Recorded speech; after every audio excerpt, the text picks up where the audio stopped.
நன்றி அண்ணா. திக்கெட்டும் திசையெட்டும் இருந்து பெரியோர்களும் தாய்மார்களும் கூடி இருந்தது இந்த ஒரு நொடிக்காகத்தான். நேரில் வந்திருக்கிற சொந்த பந்தங்களே, நேரகில் பார்த்து கொண்டிருக்கக்கூடிய உலக தமிழர்களே, தமிழக வெற்றி கழகத்தினுடைய வெற்றி தலைவர், வருங்கால முதல்வர், தமிழ்நாட்டின் தலையெழுத்தை மாற்ற போகிற மந்திரம், தர்மத்தாயின் தவ புதல்வன், உங்கள் முன்னால் ஈரோடு மண்ணில் நம் கொள்கை தலைவர் மண்ணில் வெற்றி தலைவர் இதோ வருகிறார்.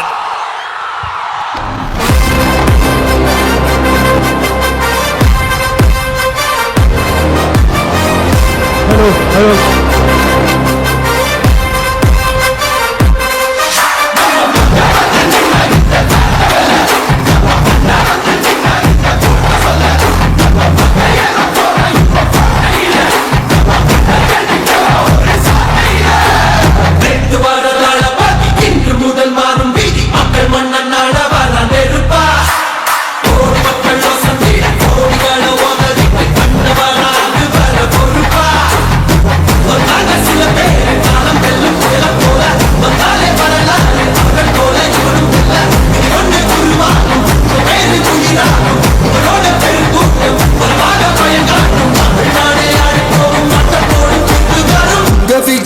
விஜய் உயிர் என்ன வரனா,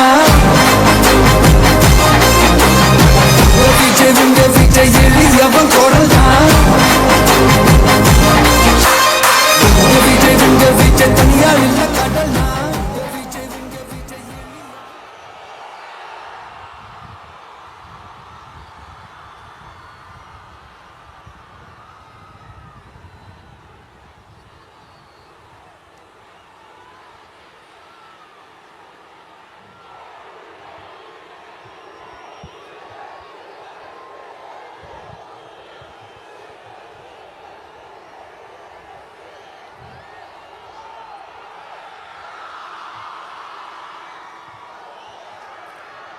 மஞ்சள்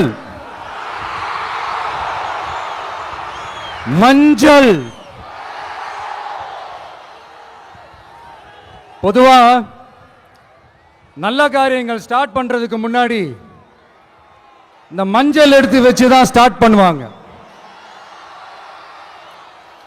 நம்ம வீட்டில் கூட நம்ம அம்மா அக்கா தங்கைகள் நமக்காக நாம நல்லா இருக்கணும்ன்றதுக்காக மஞ்சள் புடவை கட்டிக்கிட்டு தான் வேண்டிக்குவாங்க. அப்படி அந்த மஞ்சள்னாலே ஒரு தனி வைப்பு தாங்க. நம்ம கொடியில கூட அந்த வைப்ரண்டான அந்த எனர்ஜெட்டிக்கான அந்த மஞ்சள் இருக்குமே, அந்த மாதிரி மங்களகரமான மஞ்சள் விளையிற பூமி தான் இந்த ஈரோடு பூமி. இங்க வந்து மஞ்சளை பத்தி பேசாம வேற எங்க போய் பேசுறது? அது மட்டும் இல்ல, இங்க ஒரு மகத்தான ஒரு மனிதரை பத்தி நம்ம பேசி ஆகணும். இந்த ஈரோடு மண் விவசாயத்துக்கும் பேர் போன மண். இங்க நடக்கிற அந்த விவசாயத்துக்கு மிக முக்கியமான ஒரு கவசமா இருக்கிறது என்ன தெரியுமா? காலிங்கராயன் அணை, காலிங்கராயன் கால்வாய். காலிங்கராயன் அணை கட்டினதுலையும் கால்வாய் வெட்டினதுலையும் உயிரான உணர்வு பூர்வமான நிறைய விஷயங்கள் இருக்குது. அப்படி அந்த ப்ராசஸ்ல அவர் அந்த அணை கட்டும் போதும் கால்வாய் வெட்டும் போதும் ரொம்ப சோர்வடைஞ்சிட்டாராம். அப்ப அவங்க அம்மா அதை பார்த்துட்டு சொன்னாங்களாம், மகனே காளிங்கா, தயிர் வித்த காசு தாழ்வாரம் வரைக்கும் இருக்குது, மோர் வித்த காசு முகுட வரைக்கும் இருக்குது, அதை எடுத்துக்கிட்டு போய் அணைய கட்டியா கால்வாய வெட்டியான்னு சொல்லி தைரியம் கொடுத்தாங்களாம். பெத்த அம்மா கொடுக்கிற அந்த தைரியம் இருக்கு பாருங்க, அதை தாண்டி வேற எதுவுமே கிடையாதுங்க. ஒரு மனுஷனால எதையும் சாதிச்சு காட்ட முடியும். அப்படி ஒரு தைரியத்தை தான் இப்ப நீங்க, என்னுடைய அம்மா, அக்கா, தங்கைகள், நண்பா, நண்பிகள், தோழர்கள் எல்லாரும் எனக்கு கொடுத்திருக்கிறீங்க. அதே தைரியத்தை, அதே துணையா என் கூட நிக்கிறீங்க. இதை எப்படி நம்ம பிரிச்சு விடலாம்? இதை எப்படி நம்ம கெடுக்கலாம்? என்னெல்லாம் அவதூறுகள் நம்ம விஜய் மேல சொல்லி மக்களை நம்ப வைக்கலாம்? என்னெல்லாம் சூழ்ச்சிகள் நம்ம விஜய் மேல பண்ணி மக்களை நம்ப வைக்கலாம்? இப்படி சூழ்ச்சிகளை மட்டுமே நம்பி பொழப்ப நடத்துற சில சூழ்ச்சிக்கார கூட்டங்கள் இதை தொடர்ந்து செஞ்சுக்கிட்டு தான் இருக்கு. ஆனா அவங்களுக்கு தெரியாது, இது இன்னைக்கு நேத்து வந்த உறவு இல்ல. கிட்டத்தட்ட 30-33 வருஷத்துக்கு மேல இருக்கிற உறவு. ஏன், நான் சினிமாக்கு வந்தப்போ எனக்கு வயசு 10. அப்பல இருந்தே இந்த உறவு ஸ்டார்ட் ஆகி போயிட்டு இருக்குன்னு அவங்களுக்கு தெரியாம போச்சு. அதனால என்ன பண்ணாலும், நீங்க என்ன ட்ரை பண்ணாலும், எல்லாத்தையும் விட்டுட்டு மக்களுக்காக வந்திருக்கிற இந்த விஜய மக்கள் ஒரு நாளும் கைவிட மாட்டாங்க. மக்கள் கூடவே நிக்கிறாங்க, கூடவே நிப்பாங்கன்னு அவங்களுக்கு தெரியாம போச்சு. என்னப்பா நிப்பீங்கல்ல? உங்களை நம்பிதாப்பா வந்திருக்கிறேன். அதான் இந்த சத்தம் தாங்க வாழ்நாள் பூரா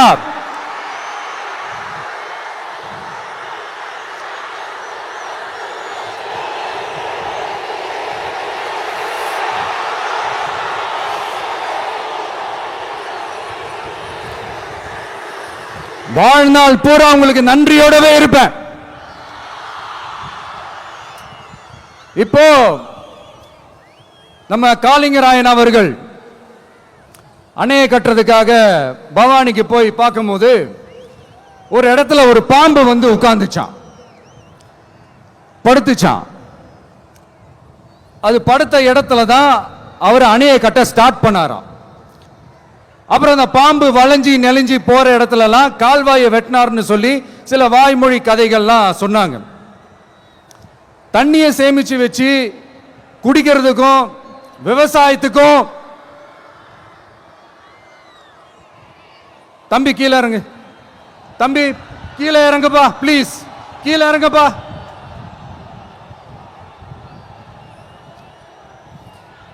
ஓகே, தேங்க்யூ கீழே இறங்குங்க, கீழே இறங்குப்பா. நீ இறங்கினாதான் முத்தம் கொடுப்பேன்.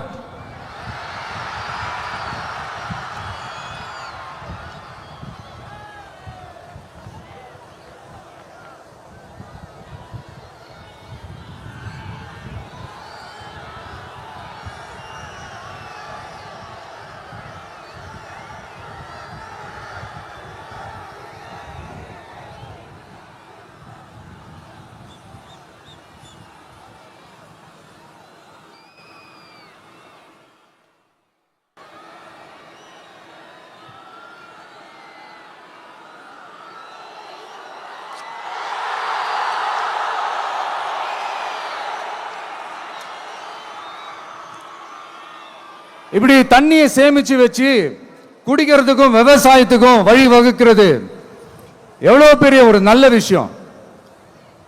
சோ இந்த மாதிரி நல்ல விஷயங்கள்லாம் செஞ்சிட்டு கதைகள் சொன்னா பரவாயில்ல, எதுவுமே செய்யாம கதைகளை மட்டும் அடிச்சு விடுறது எப்படி?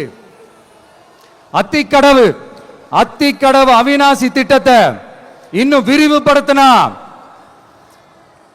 அந்த 3 மாவட்டத்தில் இருக்கிற லட்சக்கணக்கான மக்களுக்கு எவ்வளவு பிரயோஜனமா இருக்கும். எத்தனையோ லட்சம் ஏக்கர் நிலங்கள்ல விவசாயம் நடத்தினா எவ்வளவு பிரயோஜனமா இருக்கும். ஏன் அதெல்லாம் பண்ண மாட்டேன்றீங்க? வள்ளுவர் கோட்டத்துக்கு காட்டுற அக்கறைய இங்க மக்கள் வாழ்வாதாரத்தில் கொஞ்சம் காட்டலாம்ல, ஏன் காட்ட மாட்டேன்றீங்க? இங்க என்ன கவர்மெண்ட் நடத்துறாங்களா இல்ல கண்காட்சி நடத்துறாங்களா? இந்த 21ஆம் நூற்றாண்டிலே மக்களை பத்தி எதுவுமே யோசிக்கிறது இல்ல. ஆனா அந்த காலத்திலேயே இது எல்லாத்தையும் பத்தி யோசிச்ச மக்களை பத்தி, குடிக்கிற தண்ணியை பத்தி, விவசாயத்தை பத்தி, அணை கட்டுறதை பத்தி, கால்வாய் வெட்டுறதை பத்தி, இதெல்லாம் எங்கிருந்து? பவானியிலிருந்து நொய்யலாறு வரைக்கும் கால்வாய் வெட்டி இது எல்லாத்தையும் பத்தி யோசிச்ச காளிங்கராயன் அவர்களுக்கு கோடி கும்பிடு போட்டாலும் பார்த்தாதுங்க. இப்படி அந்த காலத்தில் இருந்த ஒரு ஹீரோவை பத்தி பேசிட்டு இந்த காலத்தில், அதாவது 1920th செஞ்சுரியில் இருந்த ஒரு ஹீரோவையும் பத்தி நம்ம பேசி ஆகணும்ல. ஒருத்தர் இலகிய மனம் கொண்ட ஹீரோனா இன்னொருத்தர் இரும்பு மாதிரி அயன் மேன் தான். எஸ், நம்ம ஈரோடு கடப்பாறை தான்.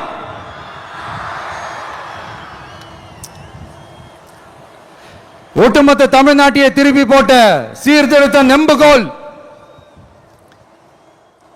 ஈரோடு மாவட்டத்தில் பிறந்த அவர்தான் இந்தியாவுக்கே இடஒதுக்கீடு சம்பந்தமான அரசியல் சட்டத்தை திருத்தறதுக்காக போராட்டம் நடத்தினவர் யாரு? நம்ம தந்தை பெரியாரு.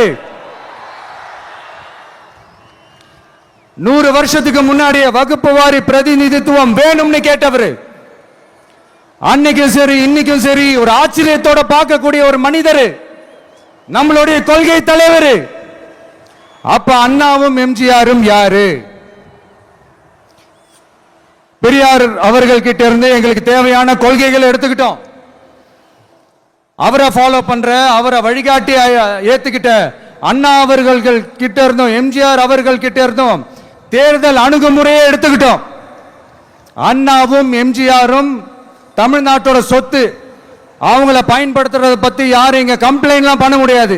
அண்ணா எங்களோடது, எம்ஜிஆர் எங்களோடது, நீங்களா எடுத்துக்க கூடாது அப்படிலாம் யாரும் இங்க அழுதுட்டு இருக்க முடியாது, சொல்லிவிட்டேன். அதனால நாங்க ஒரு வழியில அரசியல் செஞ்சுக்கிட்டு போயிட்டு இருக்கிறோம். உங்களுக்கு தான் டிவிக்கு ஒரு பொருட்டே இல்லல, அப்புறம் ஏன் கதறீங்க? அப்புறம் ஆளாளுக்கு அங்க போயிட்டு இங்க போயிட்டு புலம்பி தள்ளிக்கிட்டு இருக்கிறீங்க. இது எப்படி இருக்கு தெரியுமா? எனக்கு பயம் இல்ல, எனக்கு பயம் இல்ல அப்படின்னு சத்தமா சவுண்ட் விட்டுக்கிட்டே சத்தமா பாட்டு பாடிக்கிட்டே இந்த நடுங்கிக்கிட்டே சின்ன பசங்க நடந்து போவாங்க, அந்த மாதிரி இருக்கு. முதல்ல மண்டையில இருக்கிற கொண்டைய மறைங்க சார்.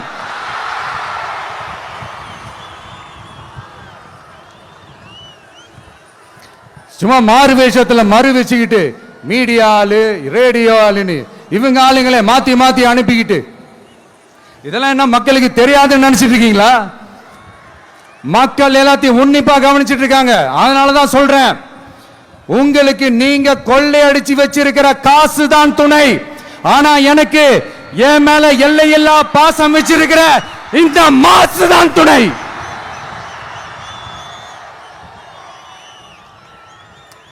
இப்படி நமக்கு துணையா இருக்கிற ஈரோடு மக்களுக்காக நான் இப்போ குரல் கொடுக்கலாம் வந்திருக்கிறேன். சரி, இப்ப விஷயத்துக்கு வருவோம். பெரியார் அவர்கள் கிட்ட இருந்த அந்த செல்வாக்கையும் அந்த பதவிகளையும் அந்த பவரையும் வச்சுக்கிட்டு அவர் என்ன சொன்னார் தெரியுமா? இவ்வளவு செல்வாக்கு, இவ்வளவு பதவிகள், இவ்வளவு பவர் இருந்தோம் நான் ஒரு 5 பைசா காசு சம்பாதிச்சிருப்பேனா? எனக்கோ இல்லை என் குடும்பத்துக்கோ பட்டங்கள் வேணும், பதவி வேணும்னு ஏதாவது கேட்டிருப்பேனா? இல்ல ஏதாவது லாபம் பார்த்திருப்பேனா? இல்ல எதுக்காவது ஆசைப்பட்டிருப்பேனா? ஆனா அவர் பேரை சொல்லிக்கிட்டு, அவருடைய கொள்கையை ஃபாலோ பண்றதா சொல்லிக்கிட்டு இப்ப ஆட்சியில இருக்கிறவங்க என்னெல்லாம் செய்யறாங்கன்னு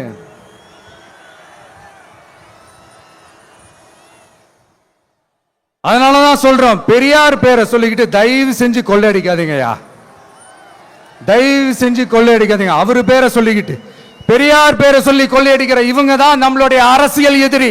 மக்களை நீங்க சொல்லுங்க, நம்மளுடைய அரசியல் எதிரி யாரு? நம்மளுடைய கொள்கை எதிரி யாரு? ரிப்பீட், நம்மளுடைய அரசியல் எதிரி யாரு? நம்மளுடைய கொள்கை எதிரி யாரு? உங்களுக்கு புரியுது இல்ல? எனக்கு அது போதும்யா. எனக்கு வேற எதுவுமே தேவையில்லை.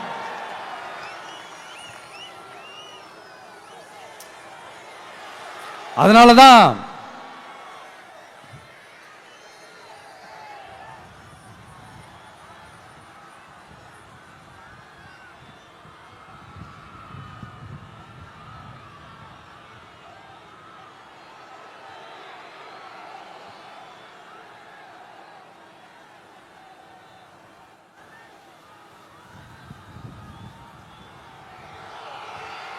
உங்களுக்கு நம்மளை பத்தி நம்ம அரசியலோட நீங்க எல்லாரும் என்னோட அரசியலோட கனெக்டடா இருக்கீங்கன்றது ரொம்ப தெளிவா தெரியுது. அதனால எனக்கு அது போதும். அதனாலதான் எதிரிகள் யாருன்னு சொல்லிட்டு களத்துக்கு வந்திருக்கிறோம். அதனால அவங்கள மட்டும் தான் எதிர்ப்போம். அதுவும் அந்த எதிரிகள் யாரு இப்போ இங்க 2026 சட்டமன்ற தேர்தலில் களத்தில் இருக்கிறாங்களோ அவங்கள மட்டும் தான் எதிர்ப்போம். சும்மா களத்திலே இல்லாதவங்களையும் களத்துக்கும் அவங்களுக்கும் சம்பந்தமே இல்லாதவங்களையும் எதிர்க்கிற ஐடியாலாம் இல்ல பாஸ். நீங்க கேட்கிறீங்கன்றதுக்காகலாம் எதிர்த்துட்டு இருக்க முடியாது பாஸ். எங்களுக்கு நிறைய வேலை இருக்குது.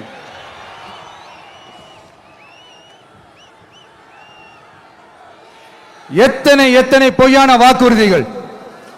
வந்த உடனே நீட்டை ரத்து செய்வோம், கல்வி கடனை ரத்து செய்வோம், கேஸ் சிலிண்டருக்கு மானியமா 100 ரூபாய் தருவோம், என்னெல்லாம் அடிச்சு விட்டுட்டு இன்னி வரைக்கும் கேட்கிறேன், இதெல்லாம் சொன்னாங்களே செஞ்சாங்களா?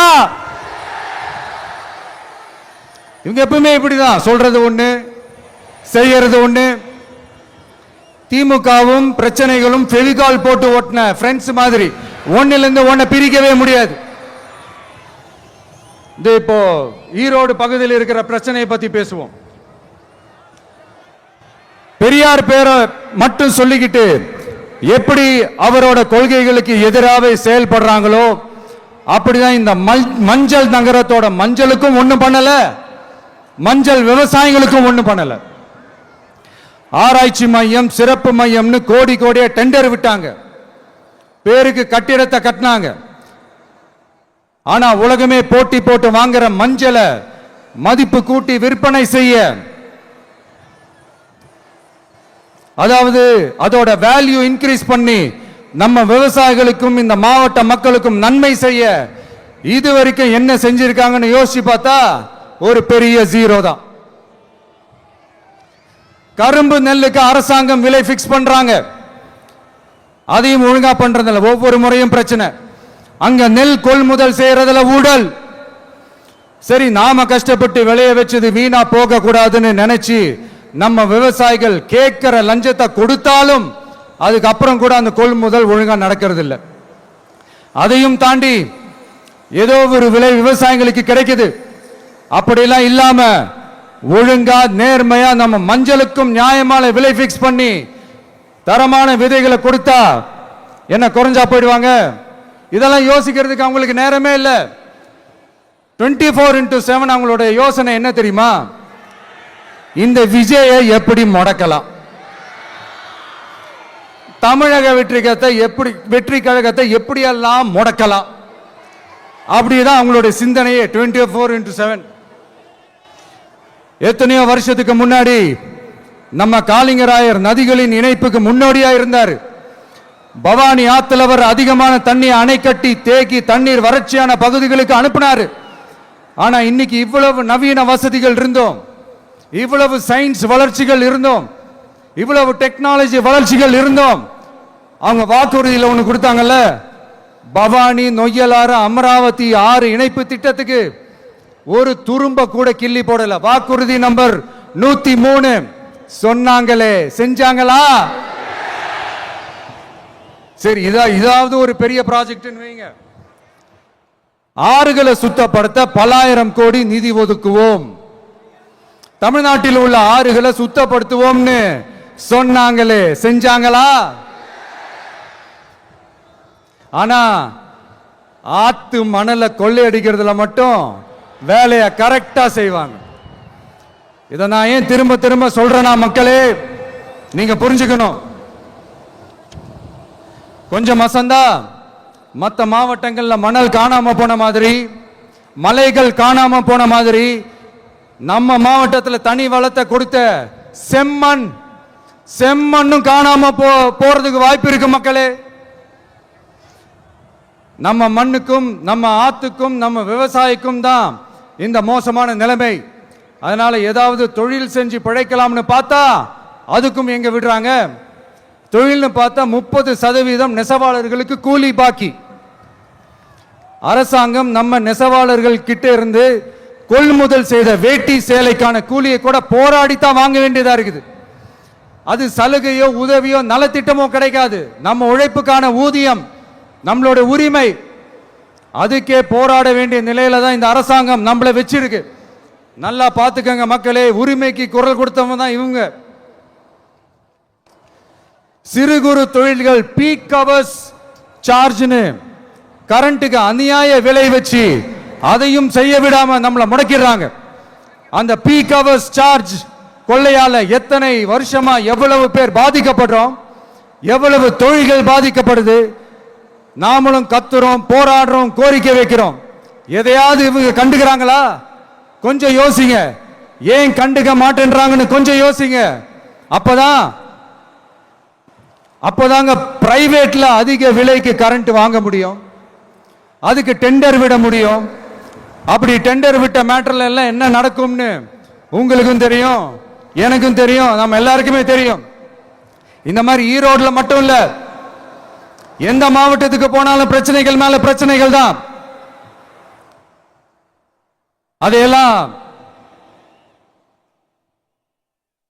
அதையெல்லாம் தீக்கிறதுக்கு ஒரு சொல்யூஷன் கூட சொல்லாம இதுல வேற பெருமையா மாடல் அரசுங்கிறது இல்ல. நான் கேட்கிறேன், கூச்சமா இல்ல?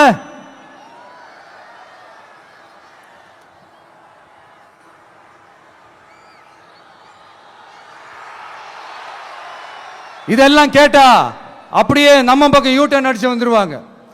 விஜய் என்ன அரசியல பேச மாட்டேன்றாரு, விஜய் என்ன சினிமா டயலாக் மாதிரி பேசுறாரு, விஜய் என்ன பஞ்ச் டயலாக் பேசுறாரு, விஜய் என்ன 10 நிமிஷம் தான் பேசுறாரு, 9 நிமிஷம் தான் பேசுறாரு.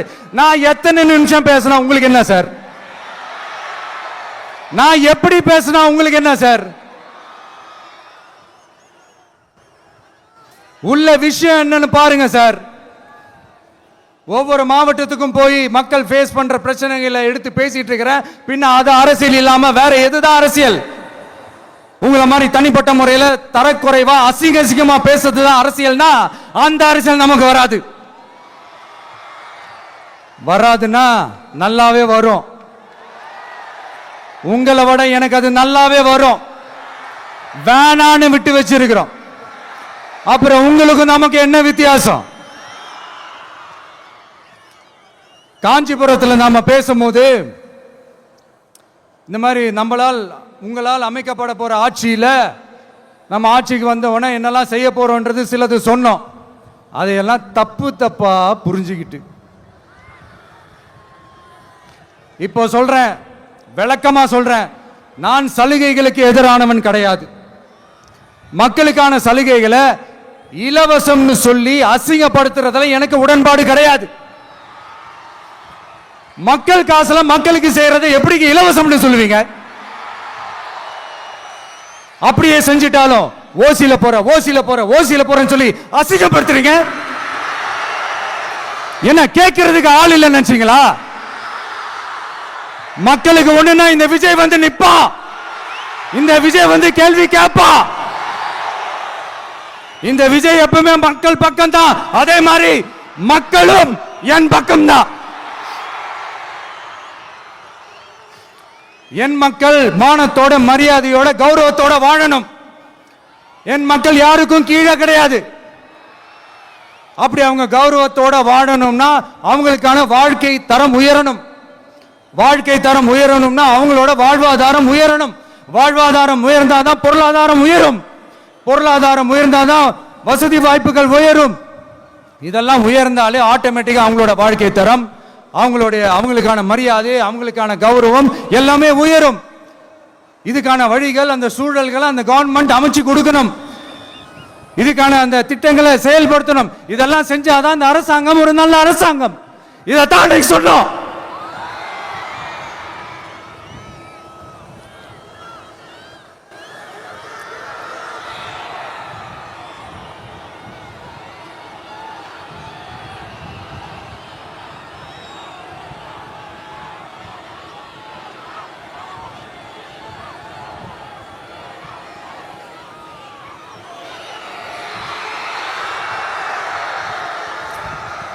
இதைத்தான் இன்னைக்கு சொன்னோம். உடனே சொன்னா மட்டும் போதுமா? எப்படி செயல்படுத்துவீங்க? நாங்க என்ன வாயிலே வடை சுடுறதுக்கு டிஎம்கேவா, டிவிகேடா?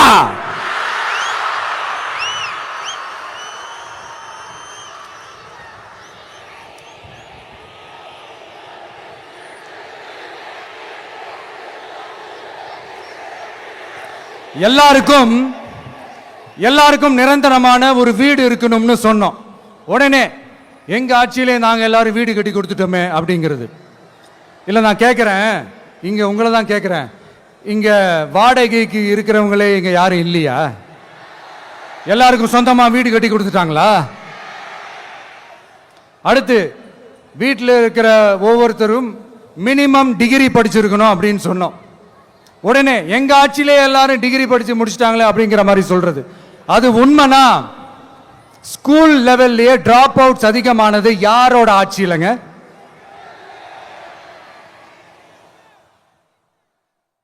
பசங்க பிள்ளைங்க யாரும் ஸ்கூல்ல சேரலன்னு சொல்லிட்டு எனக்கு தெரிஞ்சு 207 கவர்மெண்ட் ஸ்கூல்ஸ் மூடினது யாரோட ஆட்சியிலங்க?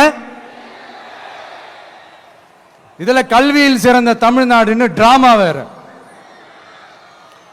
அடுத்து குடும்பத்தில் ஒருத்தருக்கு நிரந்தரமான வருமானம் வரணும், வேலை வாய்ப்பு கிடைக்கணும் அப்படின்னா நாங்க கொடுக்காத வருமானமா, நாங்க கொடுக்காத வேலையா அப்படிங்கிறது. எத்தனையோ லட்சம் காலி பணியிடங்கள் நிரப்புவோம்னு வாக்குறுதி கொடுத்துட்டு ஆட்சிக்கு வந்தீங்களே, எத்தனை லட்சம் காலி பணியிடங்களை நிரப்புனீங்க? அட்லீஸ்ட் 1 லட்சம் காலி பணியிடங்களாவது நிரப்புனீங்களா? இதெல்லாம் சொல்லிட்டு மக்களை ஏமாத்துறது யாரோட ஆட்சியிலங்க? அடுத்து ரொம்ப முக்கியமா, பெண்களுக்கு பாதுகாப்பு இல்ல, சட்டம் ஒழுங்கு சரியா இல்லைன்னு சொன்னா தமிழ்நாட்டில் பெண்கள் பாதுகாப்பு தான் அதிகமா இருக்குதான். நீங்க சொல்லுங்க மக்களே, பெண்கள் பாதுகாப்பு இருக்கு? சட்டம் ஒழுங்கு சரியா இருக்கு? அவங்க சொல்றது உண்மையா? அவங்க சொல்றதை நீங்க ஏத்துக்கிறீங்களா? சத்தமா கேக்குதா சார்? இதுதான் ரியாலிட்டி, இதுதான் நிஜம். நம்மளுடைய ஆட்சியில சட்டம் ஒழுங்குல சமரசமே இருக்காது. அதனாலதான் இவ்வளவு ஸ்ட்ராங்கா சொல்றோம், தைரியமா இருங்க மக்களே. இந்த மாதிரி விஷயங்கள்லாம் நம்ம மக்கள் கிட்ட எடுத்து சொன்னா உடனே இந்த இது எடுத்துட்டு வந்துருவாங்க.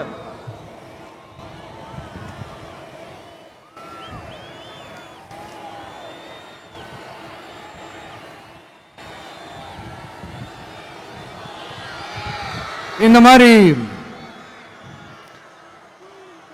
இதெல்லாம் என்னென்ன செய்ய போறோன்றது சிலதெல்லாம் காஞ்சிபுரத்தில் சொன்ன மாதிரி சொன்னா எல்லாத்தையும் தப்பா திருச்சி பேசிக்கிட்டு அவதூறு பரப்பிக்கிட்டு.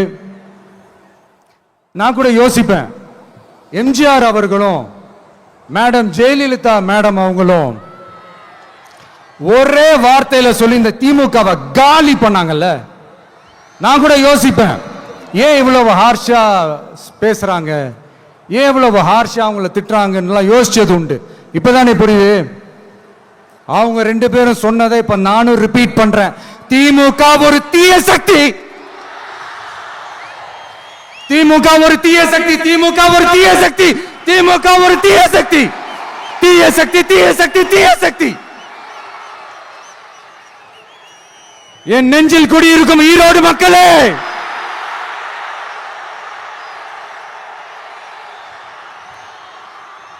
டிவிகே ஒரு தூய சக்தி. எப்படி? டிவிகே ஒரு தூய சக்தி. தூய சக்தி டிவிகேவுக்கும் தீய சக்தி டிஎம்கேவுக்கும் தான் போட்டியே.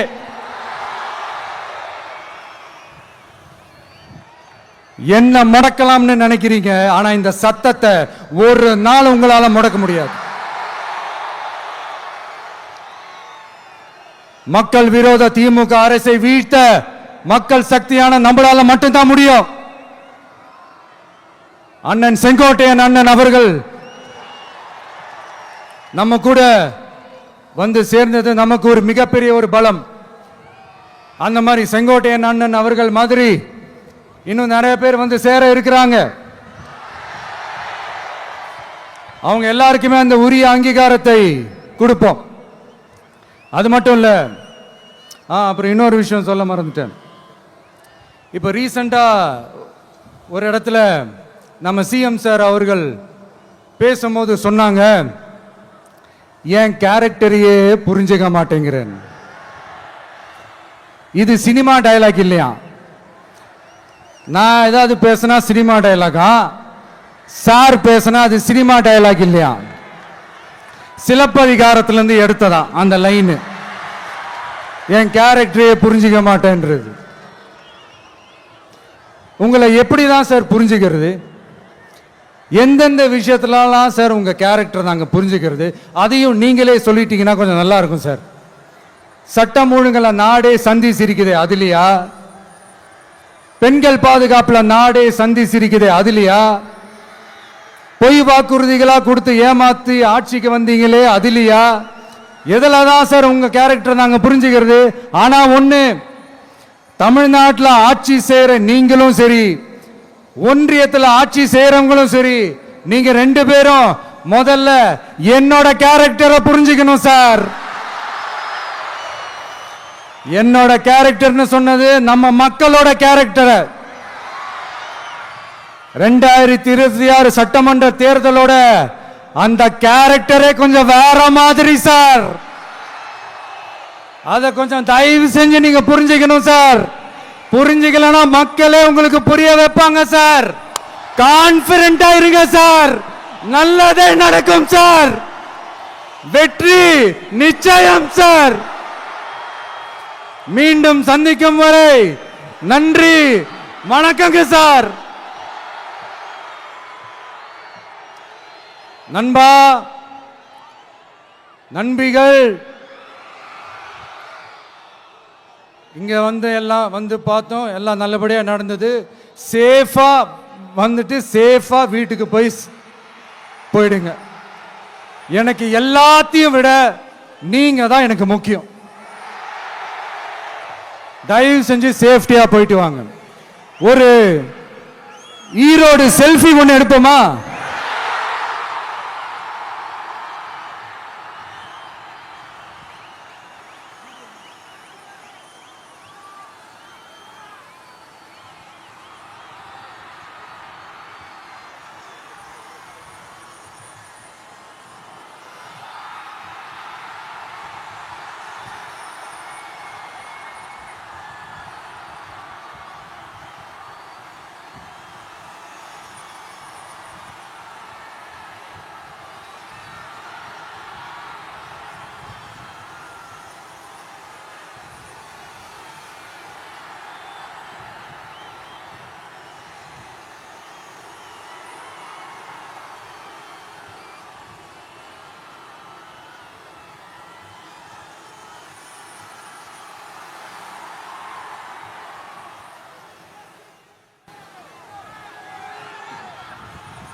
சென்ட் ஜார்ஜ் கோட்டையில் முதலமைச்சராக தலைவர் வருவதற்காக அண்ணன் செங்கோட்டையிலும் செங்கோலை தருகிறார்.